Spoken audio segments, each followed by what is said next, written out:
Boa noite, meus irmãos. Graça e paz. Espero que esteja tudo bem com os irmãos. E eu tenho uma imensa alegria de, mais uma vez, estar levando aos irmãos a palavra de Deus. Desta vez, gravando um vídeo, estamos distantes, mas o meu coração está desejoso de poder estar falando com os irmãos, olhando nos olhos dos irmãos e falando as palavras do nosso Senhor. Graças a Deus que a tecnologia, nos dias em que vivemos, ela pode ser a nossa aliada, ela nos ajuda. Claro que o culto presencial, ele jamais poderá ser substituído por telas de computadores. E por esse motivo, eu oro pelos irmãos, pelas igrejas que ainda não podem se reunir, para que elas possam voltar o mais breve possível com seus cultos públicos. Eu entendo que, por mais que a igreja ela continue se reunindo em nossas casas, ainda assim, quando o povo de Deus é privado do culto público, esse não é um motivo de alegria, de riso, mas é um momento, sim, de pendurarmos as nossas harpas nos salgueiros, como o salmista nos descreve que eles faziam no Salmo de número 137, quando ainda se encontravam impedidos de louvar ao Senhor, de cultuar ao Senhor publicamente por causa do cativeiro. Aqui em nossa cidade, Rosário do Sul, este é o segundo final de semana em que o decreto municipal já nos liberou as igrejas para fazerem culto, com restrições, é claro, com o número de pessoas, distanciamento entre os irmãos, a higienização no local correta. E a semana passada, quando nós nos reencontramos, foi uma festa, foi muito bonito. Nós nos reunimos, louvamos ao Senhor, cantamos, nós celebramos a ceia do Senhor, nós estávamos com uma saudade de celebrar a ceia do Senhor com a igreja reunida, cultuando o Senhor com todo o coração. Foi muito bom e eu espero que vocês estejam animados e com expectativas para o dia que vocês novamente poderão se reencontrar para o culto público ao Senhor. Pois bem, meus irmãos, o texto que eu tenho para hoje está no Evangelho segundo João, capítulo 19, versículo 17 a 27. E eu acho maravilhoso acompanhar a vida de Jesus Cristo, acompanhar as palavras do nosso Mestre, acompanhar os seus milagres, da perspectiva do apóstolo João. Eu costumo dizer que o apóstolo João, ele traz até a gente ângulos diferentes da vida e da obra de Jesus Cristo, de uma maneira muito peculiar, de uma maneira muito mais dramática, mais íntima. E se você dedicar a tirar um tempo para ler aos poucos o Evangelho de João, você perceberá que ele carrega você para o ladinho do Mestre, para o ladinho de Jesus Cristo. E você pode então andar com ele, você pode ouvir os seus ensinos e até mesmo testemunhar seus milagres. Você pode acompanhar o seu sofrimento em direção à cruz, você pode testemunhar a morte, o sepultamento e até mesmo a sua ressurreição. Então, durante esse exercício que nós devemos fazer de ler a palavra do Senhor e de nos transportarmos para os fatos registrados na palavra de Deus, durante esse processo, o Espírito Santo, então, ele nos dá entendimento, ele ilumina a nossa mente para que a gente conheça cada vez mais a Deus, e essa é a maneira que o Espírito Santo trabalha para a edificação do seu povo, para a edificação da sua igreja. Para aquele que ainda não é cristão, quando o Espírito Santo faz com que ele entenda a sua miséria, o próprio Espírito leva ele a buscar a salvação da sua alma. E essa salvação, então, somente é encontrada em Jesus. Você deve crer na obra que ele realizou na cruz do Calvário, onde ele entregou, ninguém tirou dele a sua vida, mas ele entregou voluntariamente a sua vida por amor de todo aquele que crer nele. Então, todo aquele que crê em Jesus, que o Cristo é realmente o verdadeiro Filho de Deus, que ele morreu na cruz do Calvário para nos reconciliar com Deus. E para isso, ele levou sobre ele naquela cruz toda a culpa nossa, toda a culpa do nosso pecado, toda a nossa miséria. crer que ele ressuscitou ao terceiro dia para me justificar diante do Pai e crer que um dia ele voltará para julgar os vivos e os mortos. Na oportunidade anterior, em março, que eu tive de falar aos irmãos, eu falei sobre a cruz de Cristo. De que a cruz de Cristo, ela não era uma relíquia histórica, ela não era algo que ficou no passado somente, mas que a cruz de Cristo ela é um instrumento de execução diária na vida do cristão. E hoje, meus irmãos, eu quero continuar falando sobre esse que é um dos pilares da fé cristã. Eu quero levá-los mais uma vez comigo, junto comigo, a andar diante da cruz de Cristo, a andarmos juntos àquele momento máximo de sua obra em favor dos pecadores, em favor de mim, em favor de ti. O pensamento, o momento em que o amor de Deus e a justiça de Deus se encontram de uma maneira inimaginável. O momento da crucificação de Jesus Cristo. O Credo dos Apóstolos declara, sem fazer rodeios, que Jesus Cristo foi crucificado, morto e sepultado. E esses três acontecimentos estão registrados no capítulo 19, do versículo 17 ao versículo 42 do Evangelho de João. E hoje eu quero levá-los até a primeira parte que declara o Credo dos Apóstolos sobre a obra de Jesus Cristo, onde ele diz, foi crucificado. Então vamos fazer a leitura do Evangelho segundo João, capítulo 19, do versículo 17 ao versículo 27.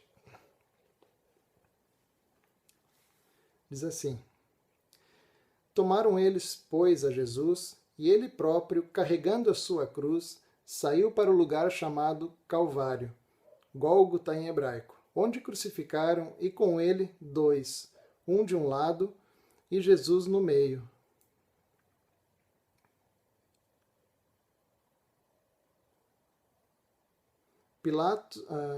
Irmãos. E crucificaram com ele outros dois, um de cada lado e Jesus no meio. Versículo 19. Pilatos escreveu também um título e colocou no cimo da cruz. O que estava escrito era: Jesus Nazareno, Rei dos Judeus. Muitos judeus leram este título porque o lugar em que Jesus fora crucificado era perto da cidade e estava escrito em hebraico, latim e grego. Os principais sacerdotes diziam a Pilatos: Não escrevas, Rei dos Judeus, e sim que ele disse: Sou o Rei dos Judeus. Respondeu Pilatos: O que escrevi? Escrevi. Os soldados, pois, quando crucificaram Jesus, tomaram-lhe as vestes e fizeram 4 partes, para cada soldado uma parte. E pegaram também a túnica. A túnica, porém, era sem costura, toda tecida de alto a baixo. Disseram, pois, uns aos outros: Não a rasguemos, mas lancemos sorte sobre ela, para ver a quem caberá, para se cumprir a Escritura. Repartiram entre si as minhas vestes, e sobre a minha túnica lançaram sorte. Salmo 22, 18. Assim, pois, o fizeram os soldados. E junto à cruz estavam a mãe de Jesus e a irmã dele, Maria, e a mulher de Clopas, e Maria Madalena. Vendo Jesus, sua mãe, e junto a ela o discípulo amado, disse: Mulher, eis aí teu filho. Depois disse ao discípulo: Eis aí tua mãe. Dessa hora em diante, o discípulo a tomou para casa. Oremos. Pai eterno, Deus Todo-Poderoso, em nome de Jesus Cristo, Senhor, eu reconheço hoje, mais uma vez, a minha dependência do Senhor, e eu peço que através da minha vida a tua palavra seja pregada, não com sabedoria humana, mas no poder do Espírito Santo, que a tua igreja seja edificada, que o Senhor nos exorte através da tua palavra, nos anime e que o teu nome seja glorificado. Em nome de Jesus Cristo. Amém. Amém.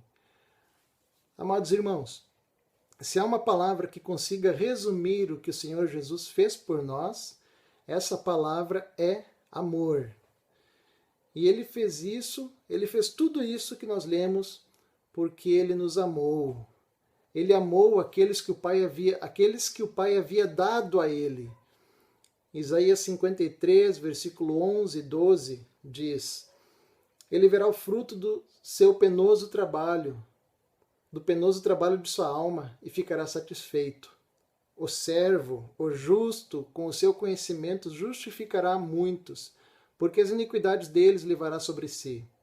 Por isso eu lhe darei muitos como a sua parte, e com os poderosos repartirá ele os despojos, porquanto derramou a sua alma na morte. Foi contado com os transgressores, contudo levou sobre si o pecado de muitos, e pelos transgressores intercedeu. Então, meus irmãos, o que levou Jesus Cristo a fazer tudo isso foi o amor e obediência ao Pai, e amor por aqueles a quem o Pai tinha dado a ele. Certa vez, eu recebi na minha casa o meu sobrinho, o nome dele é João Pedro, tinha 6 anos de idade, e eu lendo com ele o Evangelho. Ele nunca tinha ouvido falar o Evangelho, não sabia quem era Jesus, não sabia quem era Deus, e eu comecei a explicar nas palavras de uma criança para ele o Evangelho, e ao final de tudo, após a crucificação, a ressurreição de Cristo, eu perguntei para ele: João Pedro, você entendeu o que Jesus fez por nós? E nas palavras simples dele, de uma criança, ele disse: ele amou. Então Jesus Cristo, ele nos amou. O texto que lemos deve levar a nossa mente a estar diante da cruz de Cristo, deve levar a nossa mente a contemplar na cruz de Cristo, a contemplar nela o Cordeiro de Deus que tira o pecado do mundo, Jesus Cristo. A cena da cruz, meus irmãos, não é algo que se poderia mostrar hoje numa tela de televisão, em horário nobre. A cena da cruz é uma cena terrível.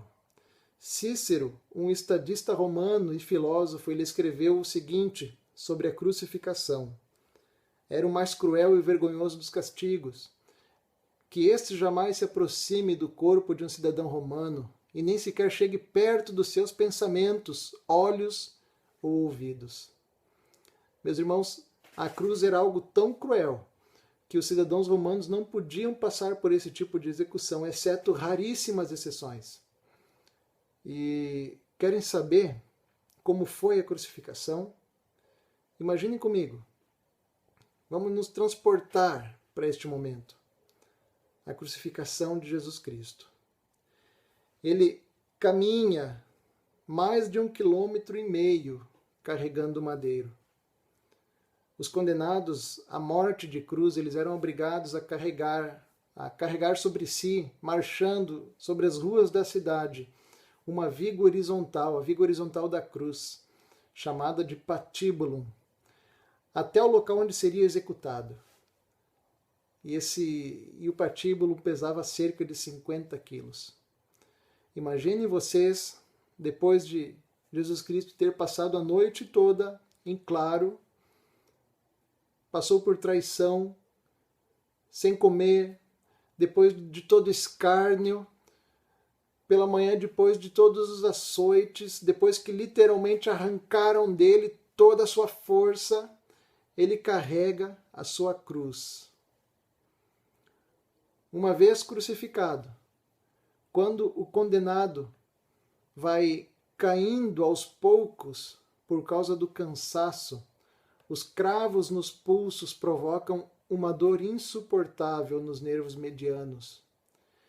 E essa dor que faz com que aquele que está crucificado se empurre novamente para cima, para evitar sentir essa dor, mas quando ele se empurra buscando alívio da dor, ele acaba colocando o seu peso todo em cima nos cravos, nos pés, nos cravos que estão nos pés.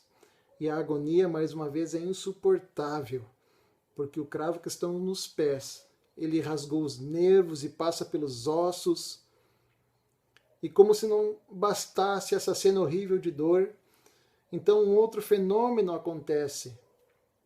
Enquanto os braços se cansam, Grandes ondas de cãibras percorrem os músculos e com essas cãibras também vem a dificuldade cada vez maior de se empurrar para cima. Pendurado pelos braços, os músculos peitorais, os músculos intercostais são incapazes de agir. E o ar então passa a ser aspirado pelos pulmões, mas cada vez fica mais difícil expirar. Então vem uma ardente febre, que provoca também uma sede intensa, imensa. Soma-se tudo isso aos espasmos e convulsões que esse tipo de morte provoca nos condenados. Hemorragias internas e asfixia levavam os condenados à morte de cruz, a morrerem, a desfalecerem. Era uma morte lenta e inimaginavelmente dolorida. Jesus Cristo se entregou a isso. Versículo 17 do Evangelho de João diz assim: Tomaram eles, pois, a Jesus, e ele próprio, carregando a sua cruz, saiu para o lugar chamado Calvário, Gólgota em hebraico. O mesmo Jesus que carregou a sua cruz. Essa imagem deve remeter a nossa mente até Gênesis, capítulo 22, versículo 6, onde nós vamos encontrar Isaac, que estava carregando a madeira para ser queimada em seu próprio holocausto. Isaac já prefigurava Jesus Cristo. Os elementos que culminaram na morte de Cristo, eles estavam todos pré-determinados na agenda de Deus para a humanidade. Se você ler a sua Bíblia, em Levíticos, capítulo 16, versículo 27, lá você vai ver que o novilho que deveria ser sacrificado para remissão de pecados, esse novilho deveria ser executado fora do arraial, no campo. A mesma lei, Deuteronômio 21, capítulo 23, declara: maldito todo aquele que é pendurado num madeiro. Todas essas profecias, então, foram cumpridas em Cristo, para que fôssemos, então, convencidos de que por sua morte nós alcançamos o perdão dos pecados. Assim como os novilhos que seriam sacrificados para a remissão de pecados, eles deveriam ser sacrificados fora do arraial.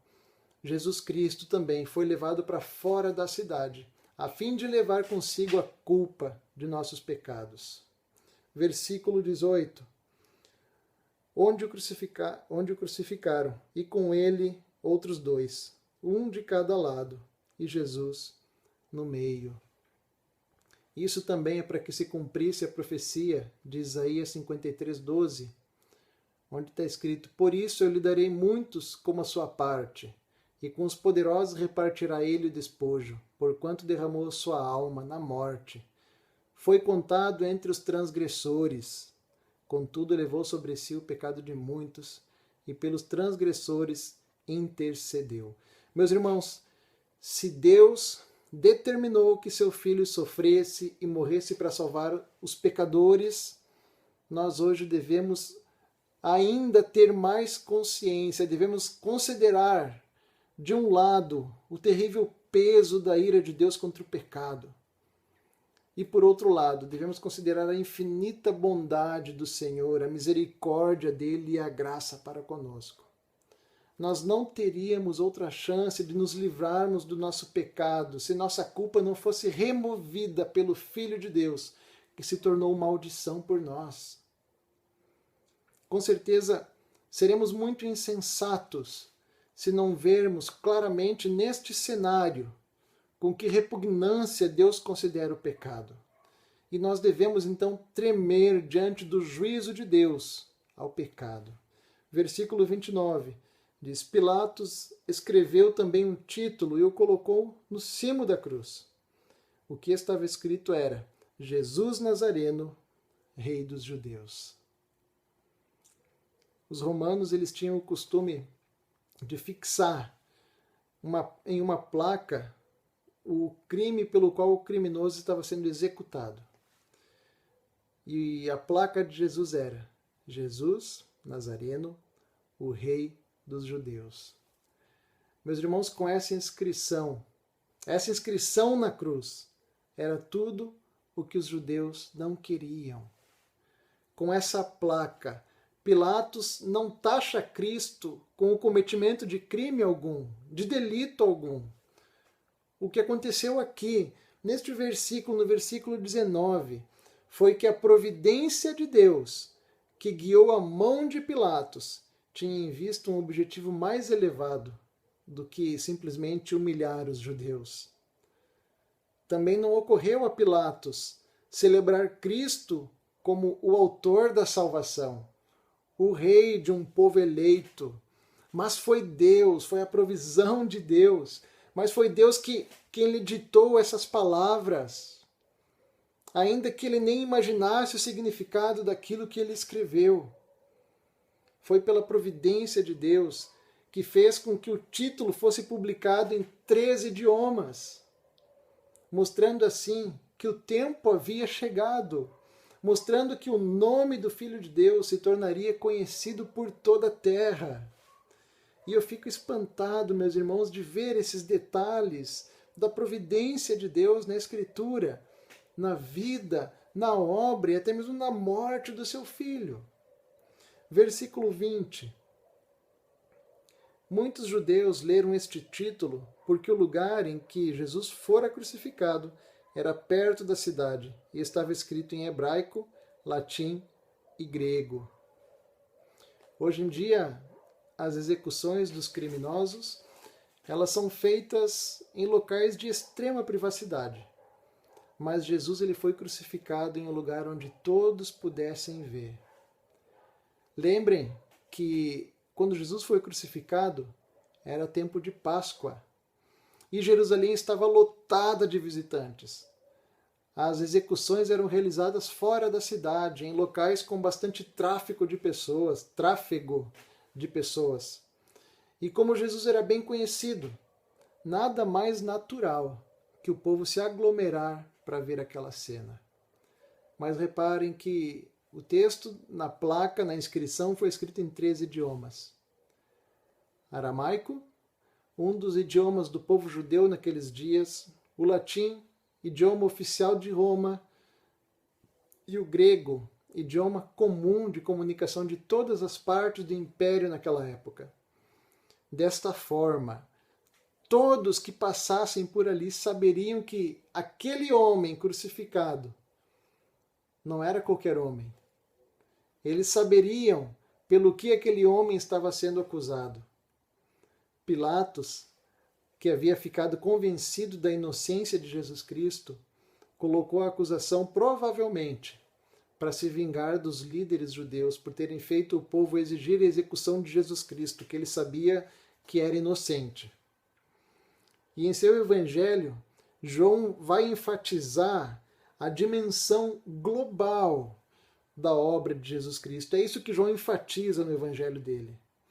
E o que mais me impressiona é que quando Pilatos preparou o título que foi escrito na placa, ele acaba escrevendo um dos primeiros folhetos evangelísticos. Porque um dos ladrões que estavam do lado, ele leu aquilo e ele descobriu que Jesus era o rei. E ele pediu para entrar nesse reino. Aramaico, latim e grego. As 3 línguas do título de Jesus mostram que esse homem crucificado, ele era de fato o rei do mundo. Ele era de fato o rei das nações e que os judeus haviam rejeitado o próprio Messias. Versículo 21 e 22. Os principais sacerdotes diziam a Pilatos: Não escrevas, rei dos judeus, e sim que ele disse, sou rei dos judeus. Respondeu Pilatos: O que escrevi, escrevi. Os principais líderes religiosos, eles ficaram inconformados. Eles foram insistir com Pilatos para que o texto da placa fosse mudado. Diziam eles: Coloque, eu sou o rei dos judeus. E Pilatos, com a sua consciência ferida, ele não permitiu que a ironia do título fosse mudada, fosse removida. A firme decisão de Pilatos deve ser também atribuída à providência divina, pois eu não tenho dúvida de que os líderes religiosos tentaram de várias maneiras alterar aquelas palavras. Para o apóstolo João, aquela placa serviu para ressaltar que a realeza de Jesus Cristo era de fato definitiva e inalterável. Meus irmãos, todos esses fatos que nós lemos aqui, eles nunca estiveram fora do controle de Deus. Ao contrário, a providência divina sempre esteve trabalhando para fazer com que todas as coisas cumprissem o propósito de Deus para a humanidade. Depois de ter, então, testemunhado todas essas coisas, a igreja de Atos, ela vai, em uma oração, declarar o seguinte. Atos dos Apóstolos, capítulo 4, versículo 25 a 28, diz assim. A igreja de Atos em oração. Porque se enfurecem os gentios e os povos imaginam coisas vãs. Levantaram-se os reis da terra e as autoridades ajuntaram-se a uma contra o Senhor e contra o seu ungido. Porque verdadeiramente se ajuntaram nesta cidade contra o seu santo servo Jesus, o qual ungiste, Herodes e Pôncio Pilatos, com os gentios e gente de Israel, para fazerem tudo o que a tua mão e o teu propósito predeterminaram. Amados, esse texto nos prova, e a igreja de Atos ela já sabia.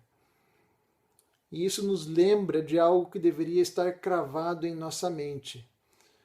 Isso nos prova que o Deus da Bíblia, ele também é o Senhor da cruz. Isso nos prova que Deus também é o Senhor da cruz. A cruz estava nos seus planos redentores desde a eternidade. E Deus trabalha, meus irmãos, da maneira que quer. Vejam só o que se passa com Pilatos. Ainda que Pilatos fosse um homem corrupto, e em alguns aspectos até mesmo ele instrumento de Satanás, ainda assim, Deus por sua vontade e por seu poder, fez com que Pilatos, mesmo sem saber, sem querer, tivesse sido um pregador para que publicasse aquelas palavras em 3 idiomas. Jesus Cristo, Rei dos Judeus. Sendo assim, meus irmãos, em que categoria nós podemos colocar aqueles que fazem tudo para que o conhecimento de Deus seja suprimido, já que quando eles agem assim, eles estão se revelando serem piores que Pilatos. Versículo 23. Os soldados, pois, quando crucificaram Jesus, tomaram-lhe as vestes e fizeram 4 partes, para cada soldado uma parte. E pegaram também a túnica. A túnica, porém, era sem costura, toda tecida de alto a baixo. Os soldados romanos eles tinham o direito de pegar para eles o que tivesse em posse do condenado. E eles tiraram tudo que Jesus Cristo possuía. A crucificação, como eu já falei no início, foi algo terrível. Foi algo sangrento, foi algo obsceno. Eles tiraram-lhe as vestes e a túnica, a roupa íntima. Ele foi exposto à vergonha, à nudez, à humilhação. Versículo 24. Disseram, pois, uns aos outros, não rasguemos, mas lancemos sorte sobre ela para ver a quem caberá, para se cumprir a Escritura. Repartiram entre si as minhas vestes, e sobre a minha túnica lançaram sortes. Assim, pois, o fizeram os soldados. Depois de repartirem os pertences de Jesus Cristo, eles tiram sorte para ver quem ficaria com a túnica, que era a parte mais preciosa das vestes. Tudo isso para que se cumprisse a Escritura. Salmo 22, 18. E Jesus Cristo então foi despido de suas vestes. Foi exposto à nudez, à humilhação, para que hoje ele pudesse nos vestir com justiça. O seu corpo naquela cruz, mutilado, foi exposto nu ao insulto dos homens, para que hoje comparecêssemos em glória diante do tribunal de Deus. Versículo 25 a 27. E junto à cruz estavam a mãe de Jesus e a irmã dele, e Maria, mulher de Clopas, e Maria Madalena. Vendo Jesus sua mãe, e junto a ela o discípulo amado, disse: Mulher, eis aí o seu filho. Depois disse ao discípulo: Eis aí a tua mãe. Dessa hora em diante o discípulo a tomou para sua casa. Meus irmãos, realmente foi preciso muita coragem para permanecerem ali os discípulos, aquelas mulheres, a mãe de Jesus, para permanecerem ali juntinho de Jesus Cristo. Em meio a tanto ódio, em meio a tanto escárnio, em meio a tanta dor, em meio a tanto sofrimento. Mas eu também não consigo imaginar, meus irmãos, como a presença dessas pessoas tão amadas por Cristo foram uma fonte de ânimo para ele durante toda a agonia que ele passou. E eu também não consigo imaginar o coração dessa mãe vendo seu filho passar por tudo aquilo. Havia chegado a hora e essa mulher, a mãe de Jesus Cristo, ela estava sendo transpassada pela espada em testemunhar tudo aquilo. E o texto nos diz que vendo Jesus a sua mãe e junto a ela o discípulo amado. Quem era o discípulo amado? Era João, o autor deste evangelho. Ele testemunhou de pertinho o sofrimento do mestre. E o texto diz que Jesus diz para a mãe dele: Mulher, eis aí teu filho. Jesus estava dizendo, daqui em diante, eu não mais serei habitante desta terra e por isso eu não poderei mais cumprir os meus deveres como filho. Por isso eu coloco agora este homem em meu lugar, para que ele desempenhe o meu ofício. Meus irmãos, o que a gente aprende com isso? Aprendemos que até mesmo na hora da morte, no sofrimento, na agonia, prestes a receber sobre ele a ira de Deus, até mesmo neste momento, Jesus Cristo cumpriu os mandamentos do Senhor. Aqui fica evidente a sua obediência ao quinto mandamento. E Cristo afirmou mais uma vez o seu amor então por sua mãe, lhe dando o seu mais amado discípulo, aquele que havia reclinado a cabeça no peito do Mestre. E aqui Jesus está dando João também a ela, para ser adotado por ela, e está dando ela a ele, para que ele tomasse conta dela. E João, então, desde esse episódio, cuidou da mãe do Mestre. Jesus tinha irmãos, mas Jesus sabia que a mãe dele estaria melhor cuidada com os da família da fé. A família de Deus, meus irmãos, muitas vezes é maior que a nossa família carnal. E mais tarde, então, com a ressurreição de Jesus, a gente vê que os irmãos de Jesus Cristo eles se convertem. Aliás, Tiago, ele veio a se tornar um dos principais líderes da igreja em Jerusalém. Mas o importante, o que temos que tirar deste pequeno texto, é que Jesus Cristo ele nunca deixou para trás o seu papel de filho. Ele estava morrendo pelos pecados da humanidade, pelos pecados de todos aqueles que iriam crer no seu nome. Ele estava fazendo a obra redentora de Deus. E mesmo assim, com tudo isso, com tamanha obra, ele não esquece o seu papel de filho. Ele mostrou-se fiel às responsabilidades como filho. E eu dirijo essa palavra hoje também a vocês, a todos os filhos que estão assistindo. Todos nós somos filhos. Honre seus pais. A Bíblia não manda honrar o pai bom, a mãe boa. Ela manda honrar os pais. Ame eles na velhice. Cuide deles na velhice. Não esqueça do cuidado a eles. E pais, por favor, deixem que os filhos cuidem de vocês. Não tirem deles esse privilégio, não tirem deles essa bênção, essa oportunidade deles cuidarem de você na sua velhice. Porque isso vai ser uma bênção de Deus para você e principalmente uma bênção de Deus na vida dos seus filhos. Tem pais que não querem ser cuidados. Não deixem que os seus filhos fiquem sem cuidar de vocês. Aceite e ensine isso aos seus filhos. Como vimos, meus irmãos, a cruz era um sinal de terror, era um sinal de desespero, era um sinal de tortura, era um sinal de vergonha, era um sinal de maldição. A cruz ela representava a morte mais nojenta, a morte mais maldita, a forma de rejeição mais nojenta. Mas Jesus transforma o seu significado. Porque na cruz do Calvário, na cruz, a justiça de Deus e o amor de Deus, eles se encontram. Na cruz do Calvário. Na cruz do Calvário, o amor e a justiça de Deus são perfeitamente harmonizados. Porque na cruz nós vemos como Deus nos amou tanto que Ele entregou o seu único filho por amor a mim e por amor a você. Mas na cruz também nós contemplamos a justiça de Deus, pois vemos Deus punindo o mal, vemos Deus punindo o pecado, tanto que o seu filho teve que morrer como um maldito para que ele pudesse remover de nós a culpa do nosso pecado.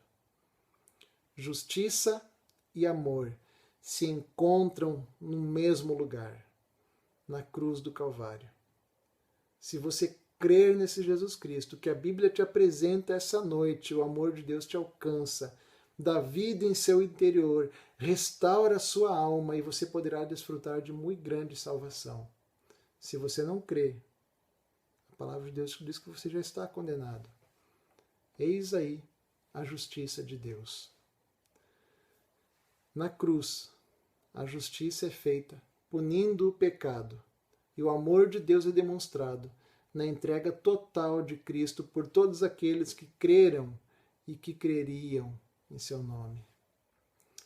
E hoje eu peço que o Senhor tenha misericórdia de nós e nos conceda a graça para que essa verdade que nós lemos hoje, que ela molde a nossa vida. A minha oração é que essa mensagem ela molde a sua vida, o seu modo de pensar, que ela molde o seu modo de falar, o seu modo de sentir e, principalmente, o seu modo de se relacionar com as pessoas. Lembrem-se que nós recebemos uma missão. Todo cristão tem uma missão, a igreja tem uma missão de pregar o Evangelho e de fazer discípulos. Meus irmãos, não se contentem com nada menos do que isso. Que essa verdade molde a sua vida para que você, pelo poder do Espírito Santo, possa trazer outras pessoas à presença de Deus através de Jesus Cristo. Escute, pense, guarde essas palavras e as pratique no seu dia a dia. Deixe-se ser usado pelo Espírito Santo de Deus para levar as boas novas do Evangelho do nosso Senhor Jesus Cristo. Amém? Vamos orar? Deus e Pai, santo e bendito Criador, eu louvo teu nome, pois tu me deste a vida para este fim, Senhor. Te agradeço por ter enviado teu Filho, Cristo Jesus, para ser o nosso Salvador. Obrigado porque naquela cruz ele carregou toda a nossa culpa. Naquela cruz sangrenta nós fomos salvos da multidão dos nossos pecados. Muito obrigado, Senhor. Hoje eu oro por aqueles que estão vacilantes na fé. E a minha oração, Pai, é que ao ouvir as suas palavras hoje e refletir na obra de Cristo, naquela cruz, que eles venham a ser, ó Deus, fortalecidos outra vez e que desfrutem plenamente da alegria da tua salvação. Também oro por aqueles que ainda não se submeteram às suas vidas a Jesus Cristo.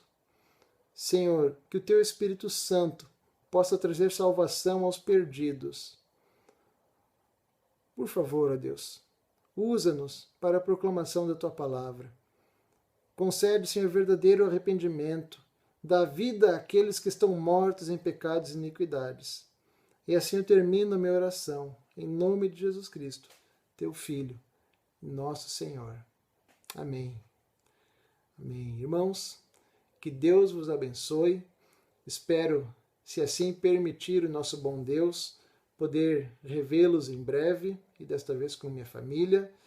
E fico, então, as minhas orações pelos irmãos, que o Senhor possa em breve, então, permitir que vocês se reúnam, tenham expectativa por esse dia, criem expectativa, animem uns aos outros, para que quando vocês se reunirem, vocês façam um culto, uma celebração linda ao Senhor. Amém? Fiquem na paz, um forte abraço, amo vocês.